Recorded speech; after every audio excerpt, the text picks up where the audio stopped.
ठीक है, Tetrapoda start किए थे, super class Tetrapoda.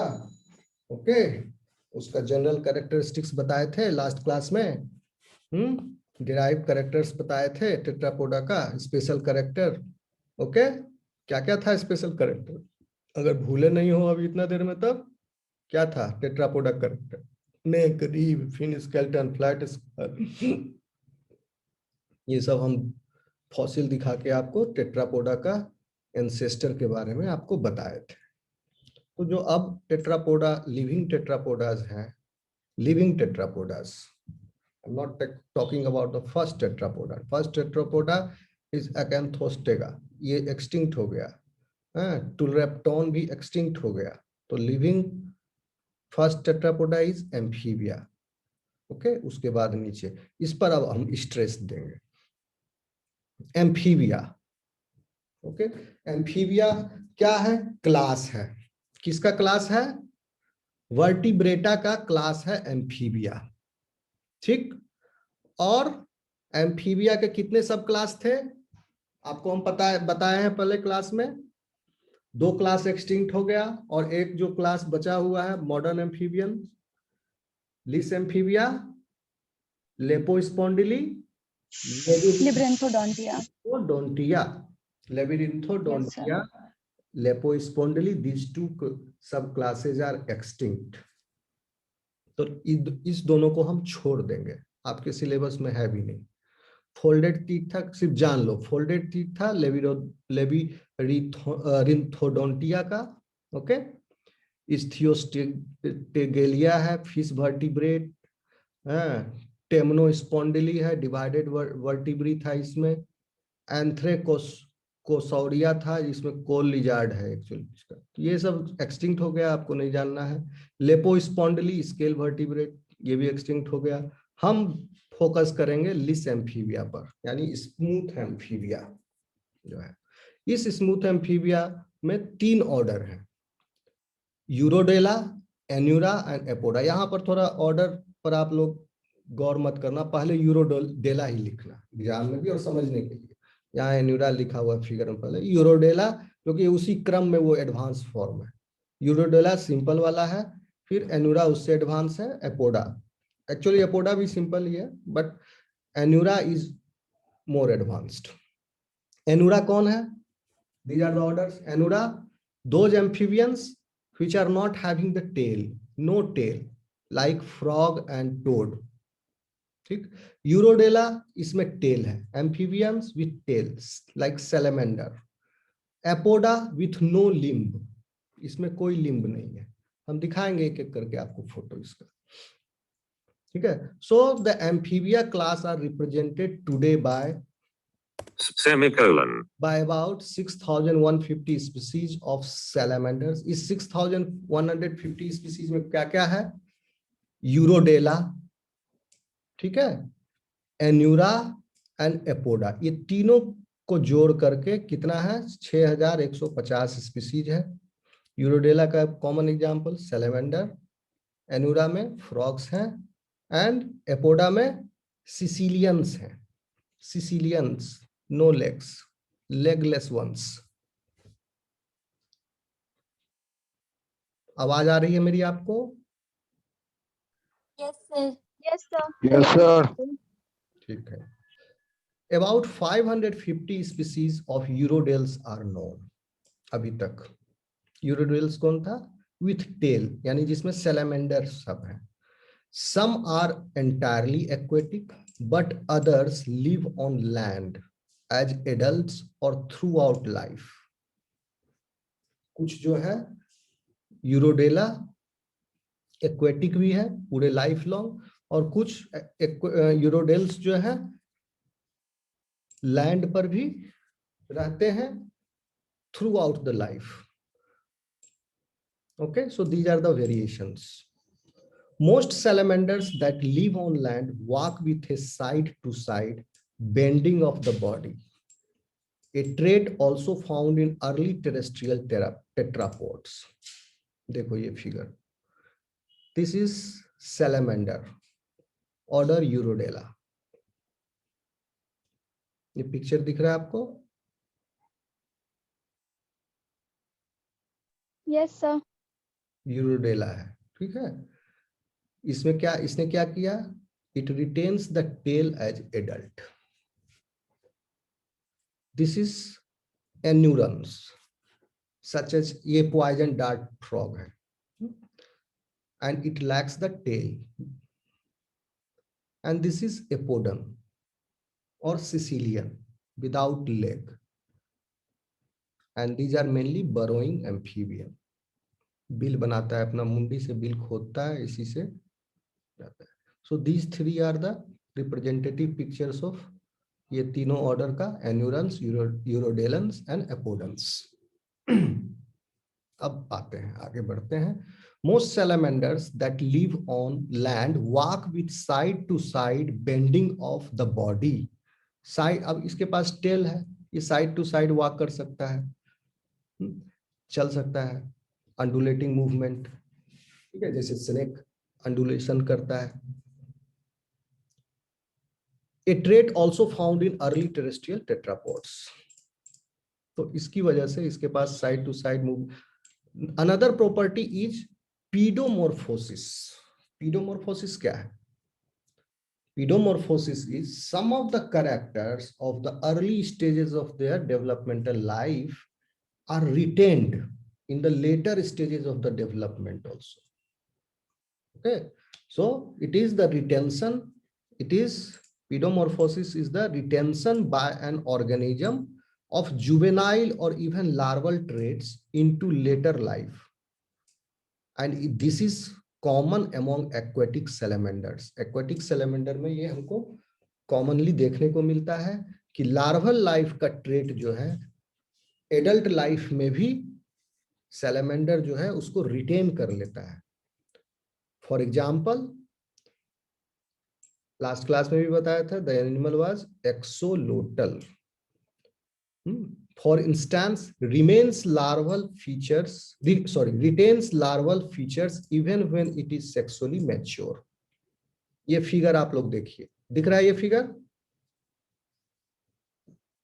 Yes, sir. Yes, sir. Here you can observe a red ring-like structure is present here. Okay, this is gill slit. The axolotl, इसका zoological name है एम्बिस्टोमा मैक्सिकैनम, and it is the most widely known example of neonatic pedomorphism. Neonatic pedomorphism मतलब ये neonatal stage का जो feature था, amphibian life का feature जो है क्या है, वो लैंड पर भी रह सकता है और पानी में भी रह सकता है। तो अर्ली स्टेजेस ऑफ लाइफ में उसमें गिल स्लिट्स और ये सब मेंटेन रहता है। जब वो एडल्ट होता है, लैंड पर आ जाता है, तब उसका जो एक्वेटिक और फीचर्स जो है वो डिसअपियर हो जाता है। तो यहाँ पर क्या है, एक्वेटिक फीचर्स जो है आपका गिल स्लिट तो एकदम शुरुआत में ही आ गया, तो this is the neonatal feature. So the presence of, appearance of, or the retention of gill slits in the adult form of the life is called as neotenic pedomorphism. Here the gills in red are seen, which the adults has preserved from its larval stage. Larval stage से ही preserve करके रखा हुआ है gill slits को, ताकि ये, क्योंकि इसका एंटायर लाइफ जो है मरीन है, हैबिटेट जो है इसका मरीन हैबिटेट है, तो इसने आगे भी इसको रख लिया। So this is the example of, जो ये सब वेरिएशंस है किसमें, ये सब वेरिएशन किसमें हम देख रहे हैं, कौन से ऑर्डर में, यूरोडेला में। लिस एम्फीबिया सब क्लास के यूरोडेला ऑर्डर का ये सब वेरिएशंस है। क्या वेरिएशन है? In the salamander we also observe क्या, pedomorphosis, and this is the example of neotenic pedomorphism. अब देखते हैं एन्यूरन्स में क्या होता है। क्योंकि इसके पहले वाला जो इतना भी हम पढ़े थे ना, हम लोग क्लास तक ही ज्यादातर डीप गए थे, क्लास के बाद हम लोग ऑर्डर में नहीं गए थे। इसके पहले जो भी हम आप आपको सब फाइलम कोर्डेटा का सब फाइलम बताया है, उसका सुपर क्लास बताया है, सबके हम एक एक एग्जाम्पल बताए होंगे और क्लास लेवल तक गए, अंदर नहीं घुस गए। लेकिन एम्फीबिया, रेप्टिलिया, एप्स, मैमिलिया, यहाँ पर आपको सिलेबस में भी दिया हुआ है डिटेल में एकदम देखना है। तो अभी तो हम क्लासिफिकेशन को ही हम थोड़ा डिटेल में देखेंगे, बाद में इस पेपर का सेकेंड पार्ट जब आएगा एनाटॉमिकल डिटेल्स, तो फिर उसमें और फिर डिटेल में जाएंगे। पहले क्लासिफिकेशन का ही डिटेल्स और उसका एक्सप्लेनेशन, मॉर्फोलॉजिकल फीचर्स, ये सब जो बता रहे हैं अभी। तो एम्फीबिया, रेप्टिलिया, एप्स और मैमिलिया में हम लोग फिर ऑर्डर तक पढ़ेंगे, जहां इंपॉर्टेंट होगा सब ऑर्डर भी जा सकते हैं, सुपर ऑर्डर और इंफ्रा क्लास भी जा सकते हैं। ओके, सो एन्यूरेंस, अब एन्यूरेंस की संख्या कितनी है? ठीक है, यूरोडेलेंस का स्पीसीज था 550, 6150 में 550 है urodelans number of species. And anurans are, सबसे ज्यादा एन्यूरेंस है, एन्यूरेंस जिसमें फ्रॉग वगैरह है। Anurans numbering about 5420 species are more specialised than urodeles for moving on land. ये ज्यादा स्पेशलाइज किस मामले में है? लैंड पर रहने के मामले में ये एन्यूरेंस जो है यूरोडेल से ज्यादा स्पेशलाइज्ड है। देखो अभी तक यूरोडेल एम्फीबियन लाइफ में यूरोडेल अभी भी पानी में ही रह रहा है, यहाँ गिल स्लिट को यूज कर रहा है ना। बट नाउ द एन्यूरेंस जो है वो ज्यादा स्पेशलाइज हो गया लैंड पर रहने के लिए। Adult frogs use their powerful hind legs to hop along the terrain. पीछे का जो पैर है इससे इसको जंप करने में मदद मिलता है। Although often distinctive in appearance, the animals known as toads थोड़ा अलग होता है दिखने में, फ्रॉग से थोड़ा ही अलग होता है, ज्यादा अलग नहीं होता है, लेकिन मोर और लेस सिमिलर होता है देखने में। थोड़ा बॉडी साइज उसका बड़ा होता है, but they are also simply frogs, but they have leathery skin और अदर एडेप्टेशंस। बहुत तरह के टोड्स हैं, किसी का स्किन पॉइजनस होगा, किसी का स्किन ज्यादा स्लिपरी होगा, कोई अपने स्किन पर बैक पर एग्स को कैरी करता है। तो इस तरह से different different type of adaptations है टोड्स ग्रुप में भी, फ्रॉग ग्रुप में भी। For life on land, for their life on land. Okay, तो लैंड पर लाइफ होने के लिए बहुत तरह का एडेप्टेशन है। कोई किस, क्योंकि इनका हैबिटेट क्या है? स्वैम्पी एरिया, जहां पर लैंड हो वाटर दोनों मिक्स हो। A frog naps insects and other prey by flicking out its long sticky tongue. हाँ, अब याद रखो, टंग, फर्स्ट टाइम टंग आया, इसके पहले टंग नहीं था। एम्फीबिया में टंग आया। मछली में टंग होता है? नहीं होता है। ठीक है, तो आप ऑस्टिस्थिस में भी नहीं था, कॉन्डिस्थिस में भी नहीं था, उसके पहले तो और भी नहीं था, एग्नाथा में भी नहीं था, वहां तो जॉ ही नहीं था, तो टंग कहां से? तो टंग को आने के लिए क्या जरूरी था कि जॉ आवे। पहले तो क्रेनियम आए, यानी क्रेनिएट्स हो, क्रेनिएट के बाद फिर जॉ आया, जॉ के बाद क्या हुआ? जॉ फ्यूज हुआ अपर जॉ स्कल से, स्कल से फ्यूज होने के बाद अब जगह बना। फिर आगे हम लोग देखें कि एम्फीबिया टेट्रापोडा, जो एंसेस्टर टेट्रापोडा थे, उसमें स्कल जो है फ्लैट हो गया। जब फ्लैट हो गया तो साइड से जो आंख की जगह थी लेटरल सिस्टम से टॉप पर आ गया आई जब टॉप पर आ गया, अपर जॉ फ्लैट हो गया, फ्लैट स्कल हो गया, अपर जॉ फ्लैट हो गया, फिर लोअर जॉ फ्लैट हो गया, तब टंग की जगह बची। और टंग का रिक्वायरमेंट इसलिए है क्योंकि एक्वेटिक लाइफ में जब तक था वो एनिमल, इससे पहले एक्वेटिक लाइफ में था, एक्वेटिक लाइफ में था, तो वहां पर सस्पेंशन फीडिंग है, वहां पर टंग की आवश्यकता नहीं पड़ती थी। पानी को डायरेक्ट गस्प कर लिया, मुंह में ले लिया, उसमें जो भी पार्टिकल्स है उसको फिल्टर कर लिया, बाकी पानी को गिल स्लिट से बाहर कर दिया। लेकिन अब चूंकि लैंड पर आ गया एनिमल, तो उसको खाना पड़ेगा मुंह में, तो दांत की भी जरूरत है, टंग की भी जरूरत है, तो अब आएगा ये सब। तो tongue is the peculiar character, it is appearing first time here, so which is attached to the front of the mouth. Frogs display a great variety of adaptations, ठीक है, that help them avoid being eaten by larger predators. बहुत तरह का adaptation frog ने अपना लिया, evolution इसमें विकास हुआ। तो चूंकि ये एक आसान प्रे था, एक तो साइज इसका छोटा है, दौड़ के भाग नहीं सकता है, सिर्फ जंप करता है, तो कोई भी आसान इसको लपक लेगा। दूसरा है बड़ा एनिमल, आसानी से शिकार बन है। तो इस तरह से फ्रॉग ने एडेप्टेशन कर लिया। क्या क्या एडेप्टेशन किया है? Poisonous mucus, they secrete poisonous mucus from their skin glands, so this is one of the adaptation. And another type of adaptation is bright coloration. Okay, most poisonous species have bright coloration which predators apparently associated with the danger. Bright colour हो गया तो predator भी ये signal दे दिया मत आना मेरे पास, खतरा है। फिर भी कोई नहीं माना, आया तो गया काम से। ये यहाँ पर इसके पास पॉइजन डार्ट होता है, ग्लैंड होता है। Okay, other frogs have colour pattern that camouflage them, तो एक कैमोफ्लेज भी कर लिया, कर सकता है अपने सराउंडिंग से।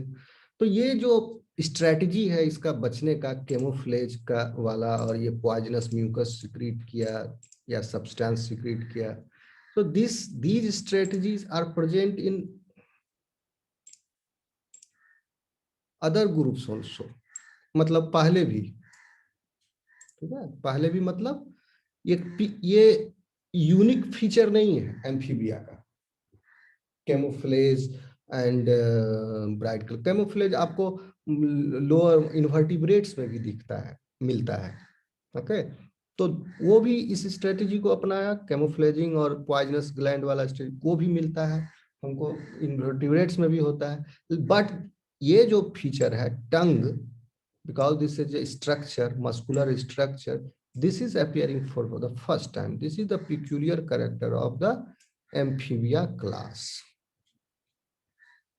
Now coming to the third order, which is apodons. As the name suggests, these are the animals which are legless,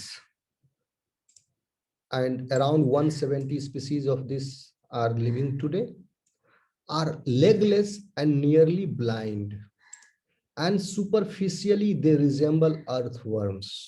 दिखने में अर्थवर्म जैसा लगता है, लेकिन ये अर्थवर्म नहीं है, अर्थवर्म से कहीं ज्यादा एडवांस्ड है।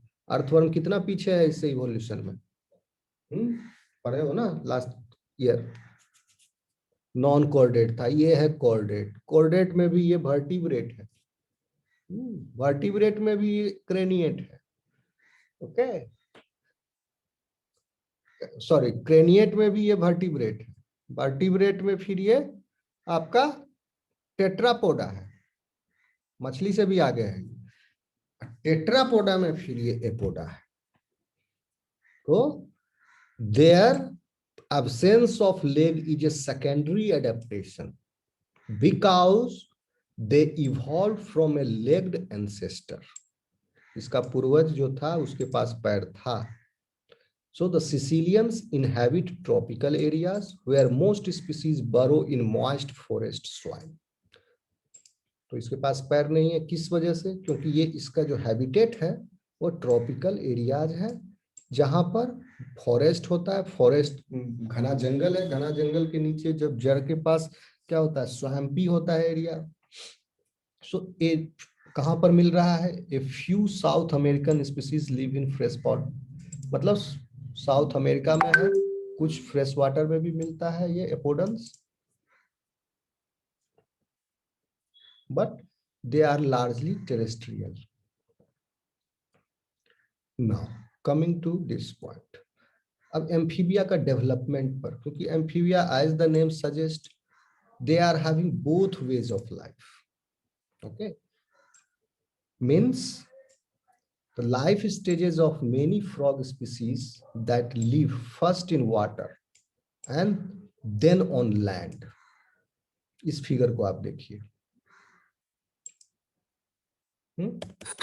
CRU semicolon. Figure. The larval stage of the frog is called as tadpole. ये दिख रहा है फिगर आपको, बहुत छोटा है क्या? टैडपोल, ये टैडपोल है, फ्रॉग का larval stage. This is a tadpole. Tadpole में लिम्स नहीं है, पैर नहीं है इसके पास, ठीक है।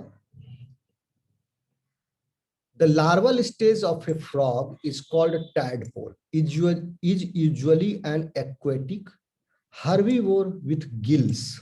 अब यहाँ पर गौर करना है, अभी जो है एम्फीबिया अब डेवलपमेंट, अब पहले क्या हुआ, एग से हैच हुआ, एग हैच करने